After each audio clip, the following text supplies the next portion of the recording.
ꯑꯩ ꯉꯁꯥꯏ ꯒꯨꯍꯥꯇꯤꯗꯒꯤ ꯏꯁꯩ ꯆꯠꯂꯨꯕ ꯍꯜꯂꯛꯏ ꯉꯁꯤꯗꯤ ꯅꯣꯡꯁꯤ ꯌꯥꯝ ꯇꯧꯕꯅꯤꯅ ꯅꯣꯡ ꯆꯨꯕ ꯅꯣꯡ ꯈꯥꯛꯄꯅꯤꯅ ꯒꯥꯔꯤ ꯄꯨꯗ꯭ꯔꯦ ꯑꯣꯇꯣ ꯔꯤꯖꯥꯕ ꯇꯧꯔ ꯆꯠꯂꯦ ꯃꯌꯥꯝ ꯑꯗꯣ ꯑꯩ ꯍꯧꯖꯤꯛ ꯑꯣꯇꯣꯗ ꯃꯅꯨꯡ ꯐꯝꯃꯤ ꯗ꯭ꯔꯥꯏꯚꯔ ꯃꯥ ꯆꯥꯛ ꯆꯥꯔ ꯆꯠꯈꯤ ꯁꯤꯜꯆꯔ ꯑꯝꯕꯤꯀꯥꯄꯇꯤꯗ ꯂꯦꯞꯄꯤ ꯃꯌꯥꯝ ꯀꯣ ꯑꯗꯣ ꯏꯆꯤꯜ ꯏꯅꯥꯎ ꯃꯌꯥꯝ ꯒꯥꯔꯤꯗ ꯐꯝ ꯐꯝꯅ ꯉꯥꯛꯇꯪ ꯂꯥꯏꯚ ꯊꯥꯒꯦꯅ ꯊꯥꯔꯤ ꯏꯆꯤꯜ ꯏꯅꯥꯎ ꯃꯌꯥꯝ ꯂꯥꯛꯄꯤꯌꯨ ꯉꯥꯛꯇꯪ ꯋꯥꯔꯤ ꯁꯥꯟꯅꯁꯤ ꯏꯆꯤꯜ ꯏꯅꯥꯎ ꯃꯌꯥꯝ ꯃꯌꯥꯝ ꯆꯥꯛ ꯏꯁꯤꯡ ꯆꯥꯅꯔꯕꯣ ꯑꯗꯣ ꯑꯩ ꯁꯤꯜꯆꯔ ꯑꯝꯕꯤꯀꯥꯄꯇꯤꯗ ꯂꯩꯀꯣ ꯑꯗꯨ ꯃꯌꯥꯝꯇꯪ ꯌꯦꯡꯃꯤꯟꯅꯁꯤ ꯁꯤꯜꯆꯔ ꯑꯝꯕꯤꯀꯥꯄꯇꯤ ꯑꯥ ꯂꯩꯔꯦ ꯁꯤ ꯁꯤꯜꯆꯔ ꯑꯝꯕꯤꯀꯥꯄꯇꯤꯅꯤꯀꯣ ꯃꯌꯥꯝ ꯉꯁꯤ ꯅꯨꯡꯁꯥ ꯈꯔ ꯍꯥꯏꯗꯣꯔꯛꯑꯦ ꯉꯁꯥꯏꯗꯤ ꯅꯨꯡꯁꯥ ꯅꯣꯡ ꯌꯥꯝ ꯆꯨꯔꯝꯃꯤ ꯅꯨꯡꯁꯤꯠꯀ ꯈꯥꯛꯄꯒ ꯂꯥꯎꯕ ꯇꯧꯅ ꯑꯗꯨꯒ ꯒꯥꯔꯤ ꯃꯆꯥ ꯄꯨꯗ꯭ꯔꯦ ꯑꯗꯣ ꯑꯩꯈꯣꯏ ꯀꯩꯅꯣ ꯇꯧꯅ ꯒꯥꯔꯤ ꯑꯣꯇꯣ ꯔꯤꯖꯥꯕ ꯇꯧꯅ ꯂꯥꯛꯑꯦꯀꯣ ꯏꯆꯤꯜ ꯏꯅꯥꯎ ꯃꯌꯥꯝ ꯉꯁꯤ ꯁꯤꯜꯆꯔ ꯑꯝꯕꯤꯀꯥꯄꯇꯤꯅꯤ ꯃꯌꯥꯝ ꯀꯅꯥꯅꯣ ꯂꯥꯏꯛ ꯇꯧꯔꯛꯏ ꯃꯤꯗꯤ ꯃꯁꯛ ꯎꯗꯦ ꯃꯌꯥꯝ ꯀꯣꯃꯦꯟꯇꯪ ꯊꯝꯕꯤꯔꯝꯃꯨ ꯂꯥꯏꯛ ꯇꯧꯕꯩꯗꯃꯛꯇ ꯊꯦꯡꯀ꯭ꯌꯨ ꯇ꯭ꯔꯥꯐꯤꯛ ꯖꯥꯝ ꯍꯧꯔꯦ ꯗ꯭ꯔꯥꯏꯚꯔꯗꯣ ꯆꯥꯛꯆꯥ ꯆꯠꯈꯤꯀꯣ ꯋꯥꯎ ꯊꯦꯡꯀ꯭ꯌꯨ ꯂꯥꯏꯛꯁꯨ ꯇꯧꯕꯤꯔꯦ ꯀꯣꯃꯦꯟ ꯇꯧꯕꯤꯔꯦ ꯑꯗꯨꯅ ꯀꯔꯤ ꯏꯟꯁꯥꯡ ꯆꯥꯏ ꯐꯝꯕ ꯇꯟꯅ ꯑꯗꯨꯝ ꯂꯥꯏꯚ ꯊꯥꯔꯤꯅꯤ ꯗ꯭ꯔꯥꯏꯚꯔ ꯃꯥ ꯀꯩꯅꯣ ꯆꯥꯛ ꯂꯥꯝꯃꯦ ꯀꯩꯅꯣ ꯆꯥ ꯆꯠꯈꯤꯕꯅꯦ ꯑꯗꯣ ꯁꯤꯜꯆꯔ ꯑꯝꯕꯤꯀꯥꯄꯇꯤꯗ ꯂꯩꯀꯣ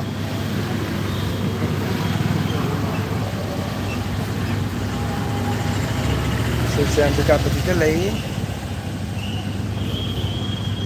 ꯑꯩꯒ ꯑꯩꯈꯣꯏꯒꯤ ꯑꯣꯖꯥ ꯗꯨꯍꯥꯒ ꯆꯠꯄꯅꯤ ꯃꯥꯔꯛꯇꯨ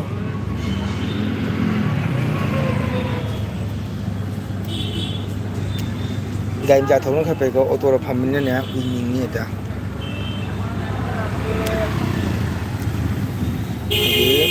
ꯄꯨꯡ ꯑꯅꯤꯒ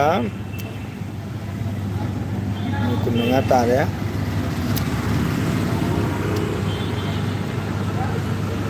ꯔꯦꯕꯤꯇꯥ ꯋꯥꯎ ꯀꯀꯥ ꯑꯃꯨꯛ ꯅꯨꯡꯉꯥꯏꯕꯁꯦ ꯂꯩꯇꯦ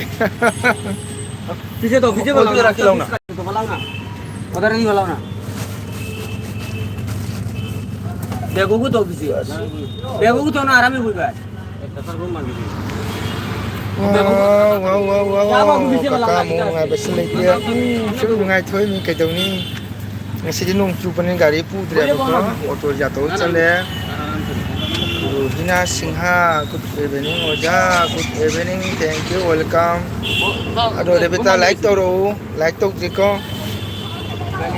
ꯔꯨꯍꯤꯅꯥ ꯁꯤꯡꯍꯥ ꯂꯥꯏꯛ ꯇꯧꯕꯤꯔꯝꯃꯨ ꯅꯧꯅ ꯂꯥꯛꯄ꯭ꯔꯥ ꯈꯪꯗꯦ ꯑꯩꯒꯤ ꯆꯦꯅꯦꯜꯒ ꯀꯅꯦꯛ ꯂꯩꯕ꯭ꯔꯥ ꯈꯪꯗꯦ ꯀꯩꯒꯨꯝꯕ ꯀꯅꯦꯛ ꯂꯩꯔꯝꯗꯗꯤ ꯀꯅꯦꯛ ꯇꯧꯕꯤꯔꯝꯃꯨ ꯂꯥꯏꯛ ꯁꯤꯌꯥꯔ ꯁꯕꯁꯀ꯭ꯔꯥꯏꯕ ꯇꯧꯕꯤꯔꯝꯃꯨꯀꯣ ꯑꯗꯣ ꯑꯩꯈꯣꯏ ꯔꯦꯕꯤꯇꯥ ꯁꯕꯁꯀ꯭ꯔꯥꯏꯕ ꯇꯧꯈ꯭ꯔꯕ ꯑꯩꯒꯤ ꯆꯦꯅꯦꯜꯁꯦ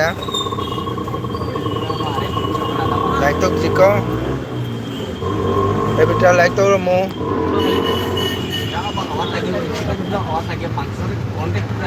ꯑꯣ ꯔꯦꯕꯤꯇꯥ ꯉꯁꯤꯅꯦ ꯒ꯭ꯋꯥꯟꯖꯨꯗ ꯁꯛꯎꯕꯅꯤ ꯒ꯭ꯋꯥꯟꯖꯨꯗ ꯐꯤꯔꯣꯏ ꯁꯛꯎꯕꯅꯤꯀꯣ ꯑꯗꯣ ꯉꯁꯤꯗꯤ ꯅꯣꯡ ꯆꯨꯕꯅꯤꯅꯅꯦ ꯒꯥꯔꯤ ꯃꯆꯥ ꯄꯨꯗ꯭ꯔꯦꯕꯅꯦ ꯑꯣꯇꯣ ꯔꯤꯖꯥꯕ ꯇꯧꯔ ꯆꯠꯂꯦ ꯇꯧꯗ꯭ꯔꯦ ꯂꯥꯏꯛ ꯇꯧꯔꯣ ꯔꯦꯕꯤꯇꯥ ꯂꯥꯏꯛ ꯇꯧ ꯍꯥꯟꯅ ꯂꯥꯏꯛꯇꯣ ꯈꯨꯕꯤꯗꯣ ꯑꯝꯇꯛ ꯅꯝꯁꯜꯂꯣ ꯑꯗꯨꯒ ꯁꯕꯁꯀ꯭ꯔꯥꯏꯕꯔꯗꯣ ꯀꯩꯅꯣ ꯇꯧꯔꯣꯀꯣ ꯑꯗꯣ ꯔꯨꯍꯤꯅꯥ ꯁꯤꯡꯍꯥ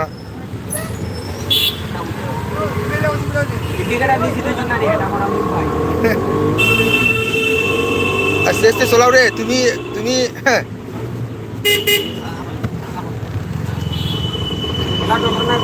ও তাদমঙ্গো জয় জয় জয় লাইকন ꯑꯩ ꯏꯁꯩꯗꯩ ꯍꯜꯂꯛꯑꯦ ꯅꯝꯃꯗꯥ ꯅꯣꯏ ꯈꯨꯟꯗꯒꯤꯀꯣ ꯑꯗꯣ ꯅꯣꯏ ꯏꯆꯦꯃꯟ ꯂꯥꯛꯑꯦꯕ ꯏꯆꯦꯃꯟꯗꯣ ꯀꯧꯕ ꯅꯪꯍꯧꯗ꯭ꯔꯦ ꯑꯩ ꯉꯁꯤꯁꯨ ꯀꯣ ꯆꯥꯛ ꯆꯥꯔꯣꯏꯕꯗꯅ ꯈꯨꯠ ꯆꯥ ꯃꯣꯏꯒꯤ ꯕꯥꯃꯣꯟꯗꯨꯒꯤ ꯃꯅꯤꯡꯗ ꯃꯣꯏ ꯇꯨꯔꯦꯜ ꯑꯃ ꯂꯩꯔꯝꯃꯦ ꯑꯗꯨꯒ ꯈꯨꯠ ꯍꯥꯝꯃꯤꯉꯩꯗꯅꯦ ꯅꯣꯏ ꯏꯆꯦꯃꯟ ꯆꯠꯄ ꯎꯍꯧꯗ꯭ꯔꯦ ꯏꯁꯩ ꯃꯐꯝꯗꯗꯤ ꯎꯏ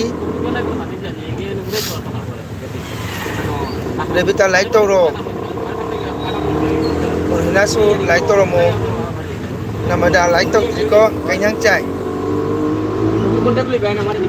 ꯉꯁꯤꯗꯤ ꯅꯣꯡ ꯆꯨꯕꯅꯤꯅ ꯒꯥꯔꯤ ꯃꯆꯥ ꯄꯨꯗ꯭ꯔꯦꯀꯣ ꯑꯣꯇꯣ ꯑꯣꯏꯅ ꯄꯨ ꯆꯠꯂꯦ Date Nipan tadi menabun bro. Date Nipan ada kali lagi, aku lagi. Kalau sudah laga, jangan tebak. Oh, ai khandi khali kor madane ngasage isai gari yau dunne ne auto da mi ani lakne ne changam dra ko matang la ko changani da ai hene changning mi nang hai jing ne ne da na changning upai to lai ta ko ngasi du gari prok de auto ja to lai mi tang ni pa na kai lege de bitang no manar bonda de bita like to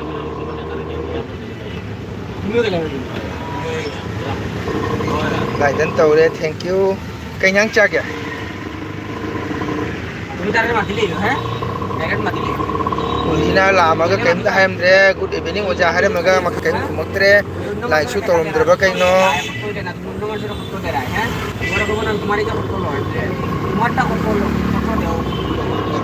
Rebita tang ni pan mo na bon na kari le kya. Ayo ji Silong Pati jauh re.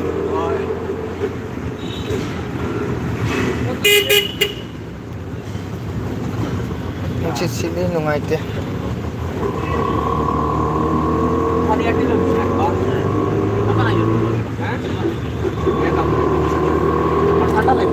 Kita cek cara bang.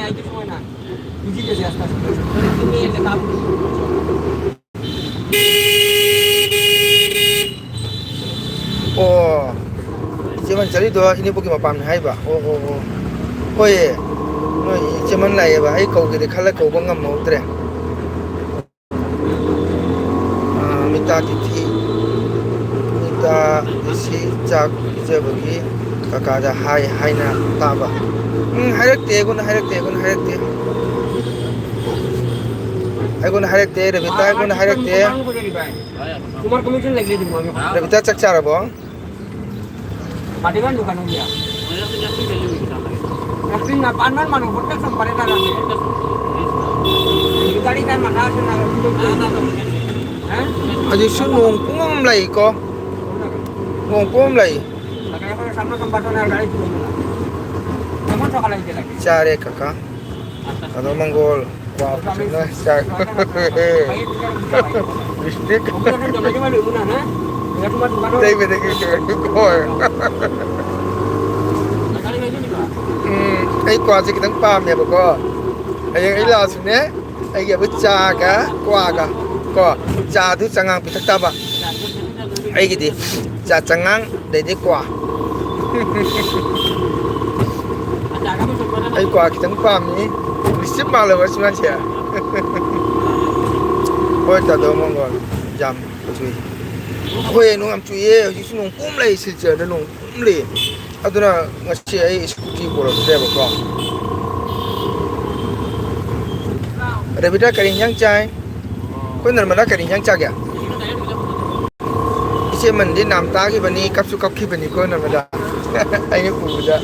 Chasma ka ke ti de thok ki jom tau bani.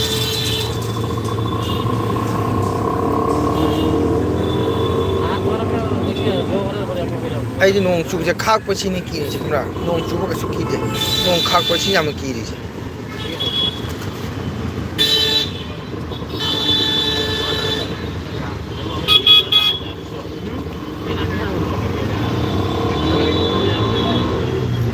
ko ja apa tadi awa hotta ba chak samna siko chak cha cha da ba cha da du ko no wari ko ai di sa ba to nong mutino du la ka tum ni aduna ai di changanga wa nong so do na siko chino dan jerum ba jaye kai de ado jerum ko mo je kai de du ne ai di jerum ko mo je thoi hai na dre khamba jerum ko mo je thoi na di hai na de chap di chai ba ko dap tu cha de jerum ko mo je karena kona bon pada jangan sabar mana pun tu lalu apa yang sabar dengan ini nak bisa tu itu kan mana pun tu lalu pada kuah jangan sabar dengan ini ya bisa tu itu nak kuah tu 이론마디 빰이 이론마다 가면 이론을 강가봐 모소리가 젠댕가 이론마도 아이잠 빰이 아마다 거기 모소리가 네 젠댕 이론마도 아이잠 빰이 안되겠지 부뚜나하고는 짜봐 시닥도 아두가 보라 짜봐 하we 나도 라고더지 나 통로 젠댕이 아이 강이는 소리다 하라카네 뭐 통과 아이 nga pame nga sing siam pame ko atopa nga di thau de lisa gumba minga kharis ai thau de nga sing oi de ya re ko kaka dia apa senang ke ba wah su jen jangan su kita kini kwa su jen thank you ya ya la no ma cha lo de kai no mo so su ro nga ni da okay okay होय दा आई जा जा फिर मारे को eye mask खुम जलगे नुं गाड़ी फमदु उइरक पदु को ने सुम आइना तुम लाइक था गे ना तुम इयंग बजा बे इयंग गे ने को नुं जु को मम लाई बो सिगसु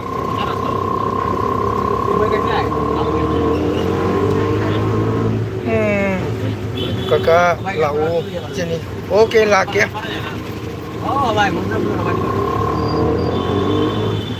cara kalau ada kok wasu jangan su kaget dulu ada kayak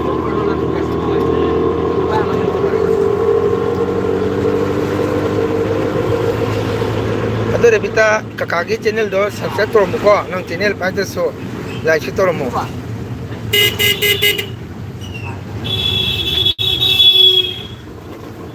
ngade nang channel paidar sune asiga nangi comment sigi makthakta laiba narmada singhai leise asi jam phab mini ko ko jam nungai ba jam ba bukting ba kainoni ado nang channel paidar sune subscribe to bi ko ko metei masen amatani ko metei sinau matani ado loina ko metei masen support to ngasi ko rebita tabra rebita ron sap to biram ko like to video su jengo rebita tai ko Narmada singa se my channel pa ni ko ada su subscribe to biramu ai su to mo video su je mo rebita ko nang channel pa dra su community message na support to ni mata ku boda full support thank you anga ta thagat chari khang de na ma da ai channel pa dum pa jam khang de ko sum mine la ta dum thari auto ro pharmacy ro ui ba ira ko ko dia live thage si dia na ni kasar college jaure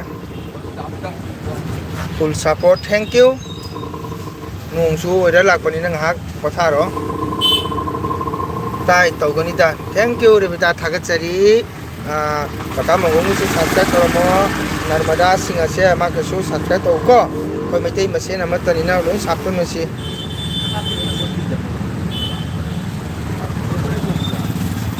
আমি ও কিছু জানে না YouTube সম্পর্কে জানে এই কারণে তো সব ভিডিওকে দিন করে থাকে ব্রেকফাস্ট মর্নিং ওর রুটি বানানি খুব সুন্দর ngangom anima blog welcome ngangom anima blog এই channel de lakpai damda haninga thagatari thank you anima chakcharabo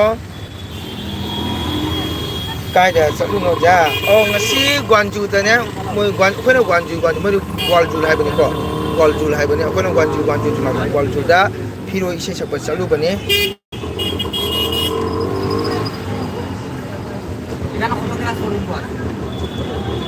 rồi nhưng mà chắc chắn là bỏ cái nhắc trái ô tô mình đừng này một ba cái thật break phá được phải những tổ bự đó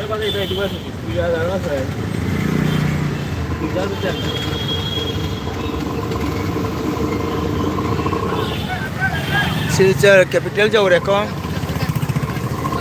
jadi sen phajana tale kai denu sen tandida aro mongol ina ma lakke do mongol ina ma lae cuman labo cuman labo phara ai ina khore mai ai ko ai sai ko bana ngokre capital jaure ma ya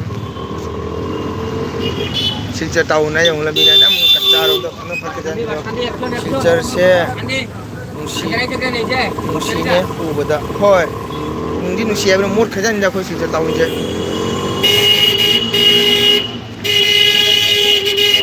ꯌꯦꯡꯉꯣ Silchar capital ꯌꯧꯔꯦ ꯑꯩꯈꯣꯏ bus ꯁ꯭ꯇꯦꯟꯗꯒꯤ auto stand ꯌꯧꯔꯦ ꯃꯌꯥꯝ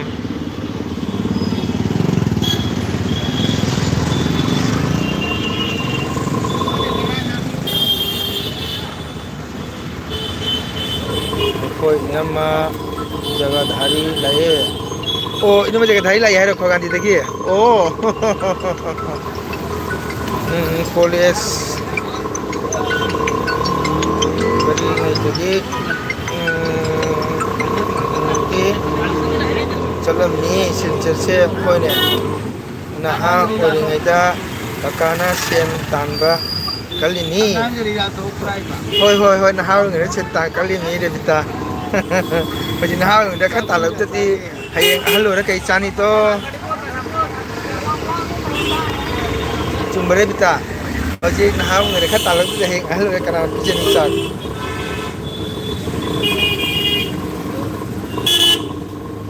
ꯑꯗꯨꯅꯤ ꯑꯍꯜ ꯑꯣꯏꯔꯗꯤ ꯐꯝꯃ ꯆꯥꯔꯅꯤ ꯍꯥꯏꯗꯤ ꯑꯍꯜ ꯑꯣꯏꯔꯗꯤ ꯃꯤꯅꯁꯨ ꯅꯨꯡꯁꯤꯕꯤꯔꯔꯣꯏ ꯑꯍꯜ ꯑꯣꯏꯔꯗꯤ ꯏꯁꯩ ꯁꯧꯁꯨ ꯍꯥꯏꯔꯔꯣꯏ ꯃꯌꯥꯝꯅ ꯀꯣ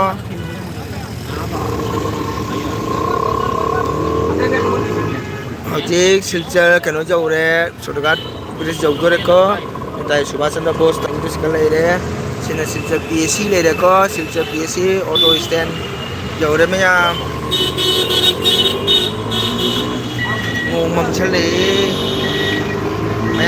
मैं सिलचर में जा रहा हूँ अभी सोदर का बीच आ रहा हूँ मैं ग्वालजू में गया था संकीर्तन लिए अभी बहुत ट्रैफिक जाम है देखो क्या हो रहा है क्या हला चला कर रहा है देखो ओ माय गॉड गाड़ी से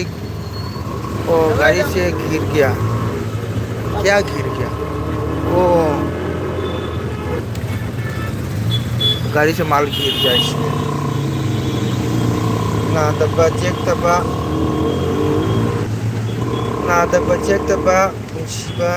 नुसिनबा असितनी पैसादी तालगा ओए जुमीन मदादुतनी अइने तौजरिसिको आइदि नादबा चेक तबा इसोरा सितने थमुजैबको अइने पैसादी तालगा थोए अदना अइगोने लुबी लाक्तो साबसु लेते लुबी लाक्तो सुति लेको लेरगा सु नादबा चेक तबा असितने ने इसोरा थमुजबा नंसु नसाने पामतबिनेको नादबा चेक तबा इसोरा थौने अइगिदि चानि पाजाउते निमो बताउ हमनि Narmada department kita putus.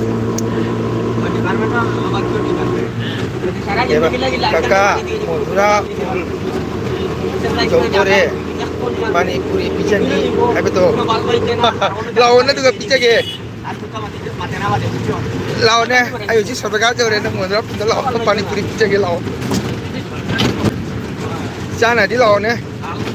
Ayo sih surga thong lale.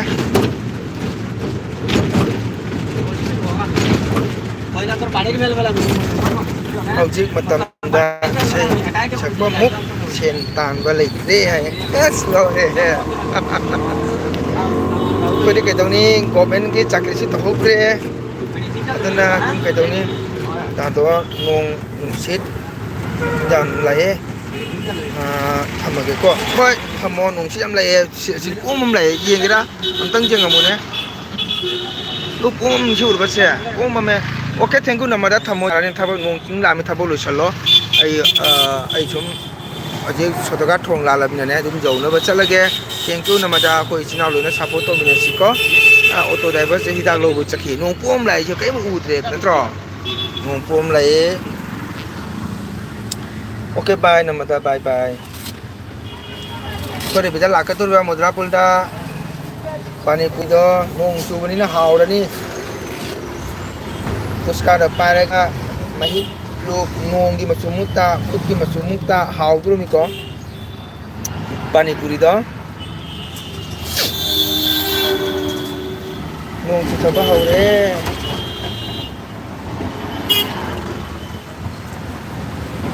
nong jam nama melai bo kali udah lo hidup masih oh mami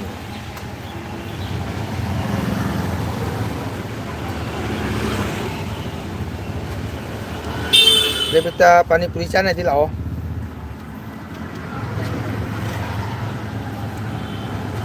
Ai petrol pump jauh deh.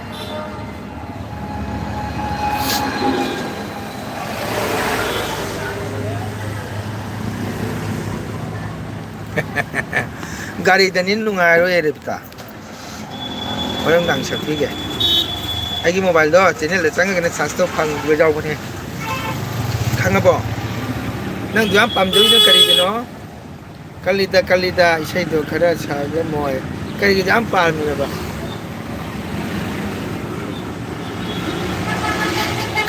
Kali Krishna ke prem chandon gumna ahoy nei sham ke prem na chagle dini wathuk chau gi radhani ado natro kali Krishna ke prem chandon gumna ahoy nei kali pani puri mahau adu kau bangam de Modra pulki pani puri.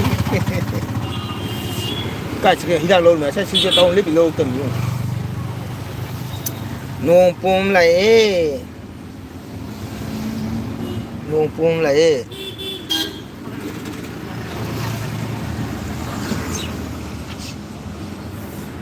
Để bây giờ subscribe tao cầu ní có. Subscribe tao bây giờ kakak subscribe tau rabani hai na comment nama thara muko den narmada do mau nda su subscribe tau rabani hai na comment nama thara muko subscribe tau rabani hai na comment piraba ai na pani puri pijare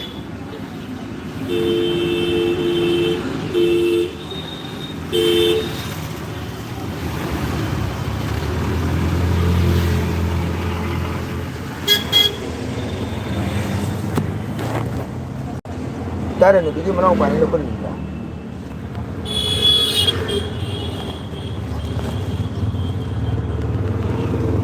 Macam apa kau buat dulu pun. Oh, baju. आज ये बिस्ती यार Porbo. वो लगा Nah, kau porbo.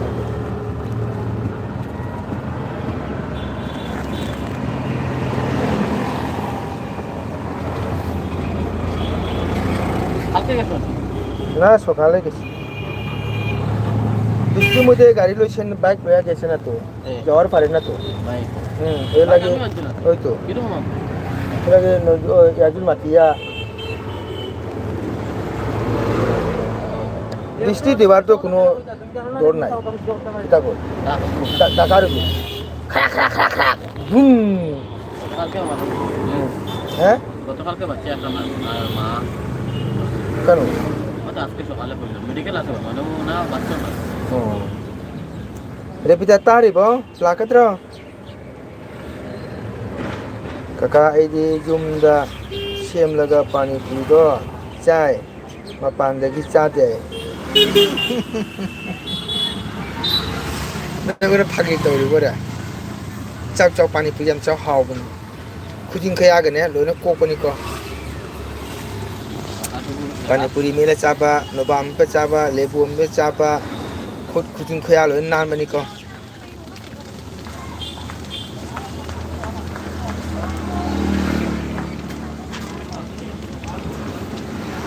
ठंडा लगी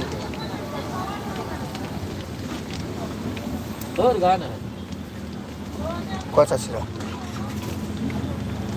Ha.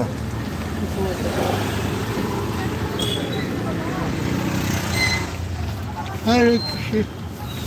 Priyoran. आता तो ये जरूर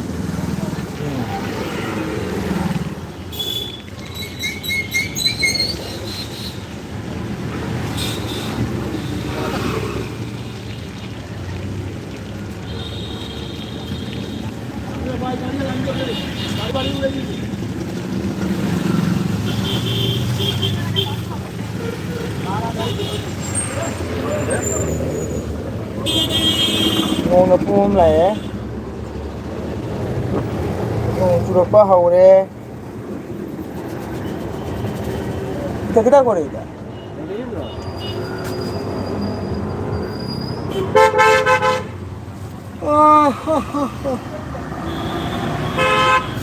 실제로 사진 타기야 오술로이나 어이 가야 이거 실롱포티를 가야 이게 오술로 오셨나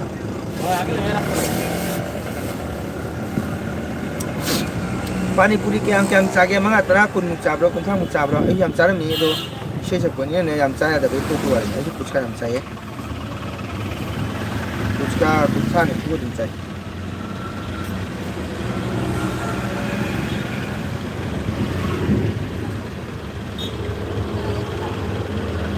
वो शुरू में खाप बसी दी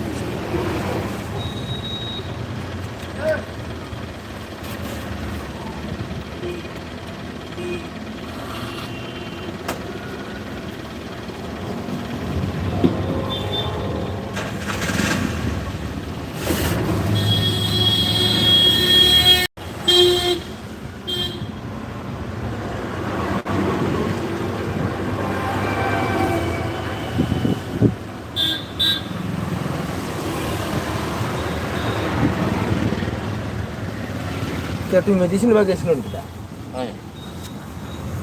हमारा कौन सा सुबह को लेकर आके देखो एक पागल है था सुबह जवान लगे क्या पागल पर माओ पागल तो लगे चले वो पागल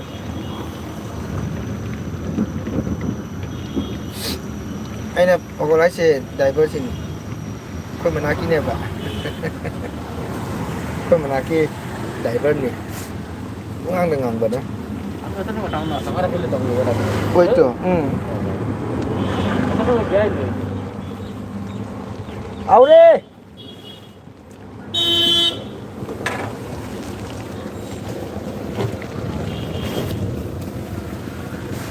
Nah, untuk apa lagi sih? Hah? Nah, untuk apa lagi?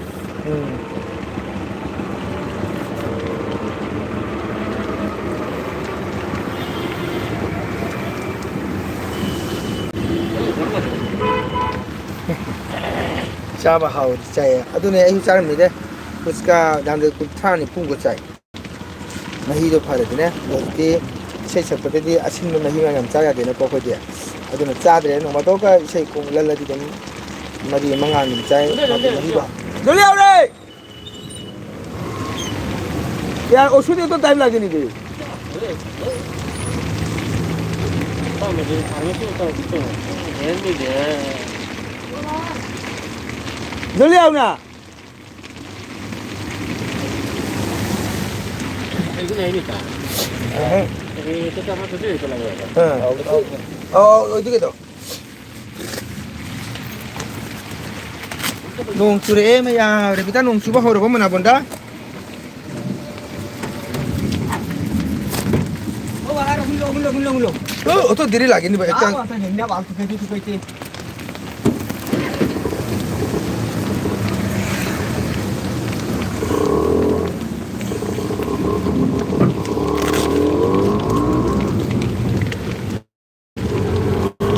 boleh gari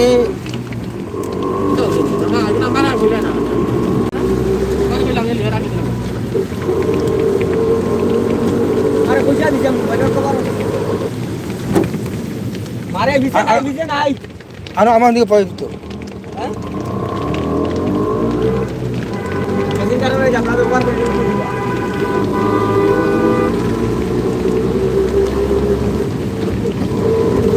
nung chura ba repita bona bonda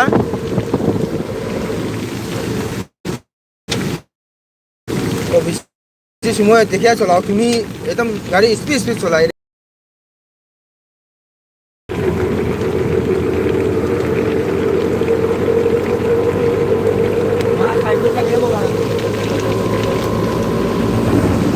wow krak anh tàu đi ada pita nung sudah apa mana bonda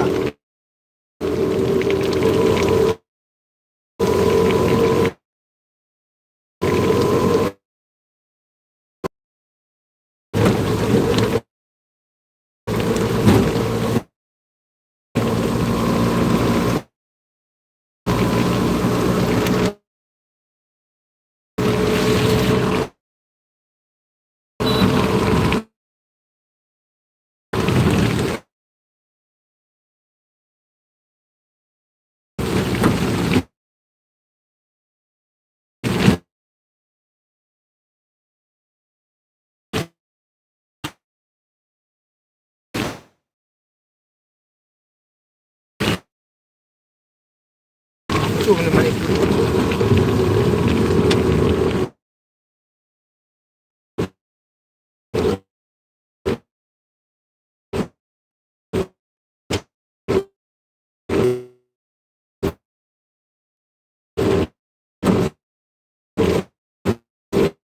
Revita mana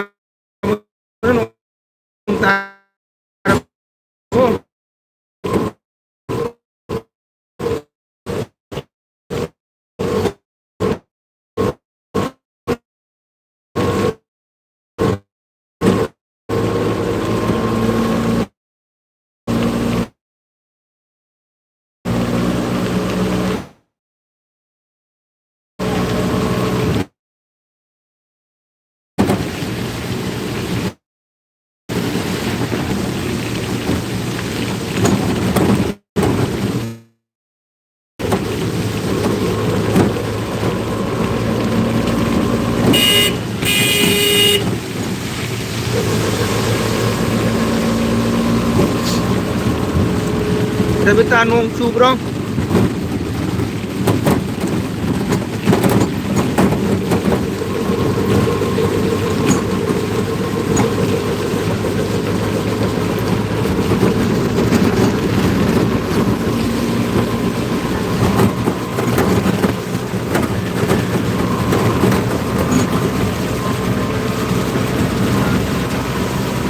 Modra pul dong ya.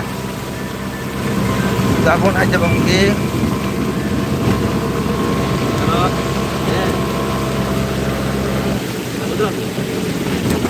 Modra pul jauh deh maya.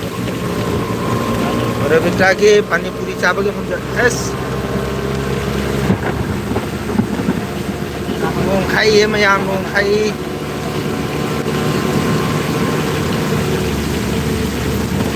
Kalau mati na गाड़ी पिछली बनाने पड़ेगा हैं kalau mati ना गाड़ी पिछली बनाने पड़ेगा Ya. kalau भाई वीडियो कॉल ना ओके ओ mati ना फोन काटो ना Ay mati na. Dia kaya juga itu lah.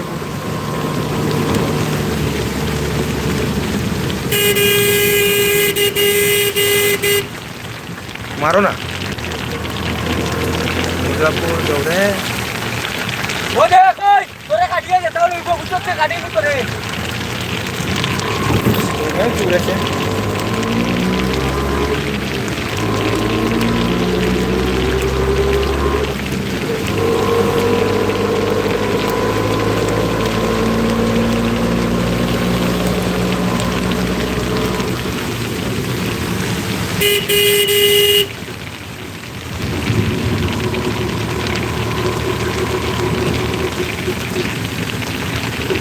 mesti mundur tu. Apa tu ni? Oh, ini dia kena ni bahan. Malah dia ke sana tu. Malah dia cuma clear boleh tu. Pasti dia orang ni, betul tak?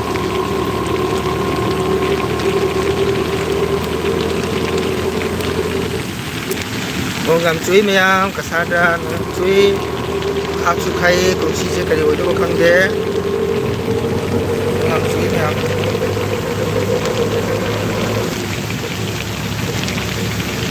गाड़ी आप करते हैं क्या तो मैं गाड़ी चला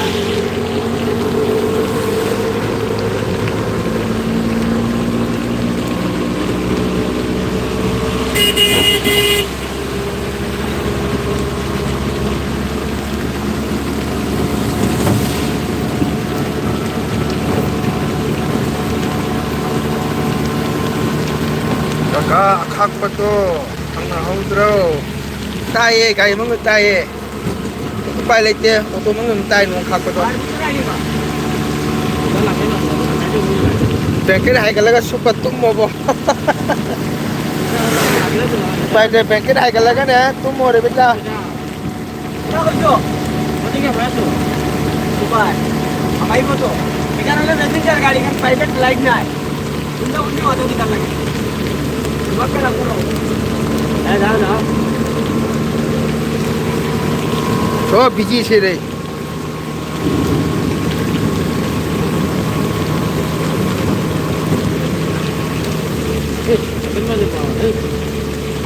এটা করে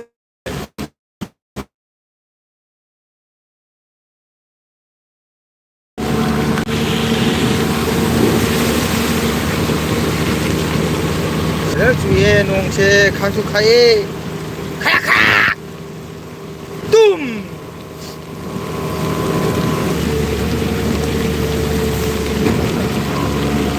ওই আজল একটা গানা গাও না ও বন্ধু তিন তিনটে গাড়ি বললাম দেখা বললাম না বন্ধু তিন তিন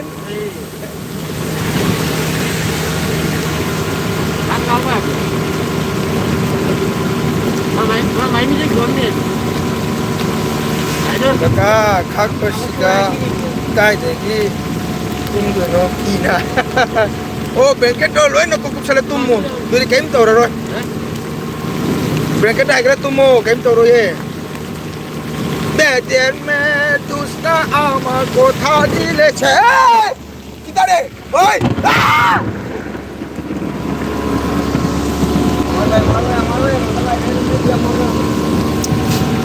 ओके मैं हम खाई आई लाइव रस लगे मतलब सीधे मैं की बोल रहे मैं ओके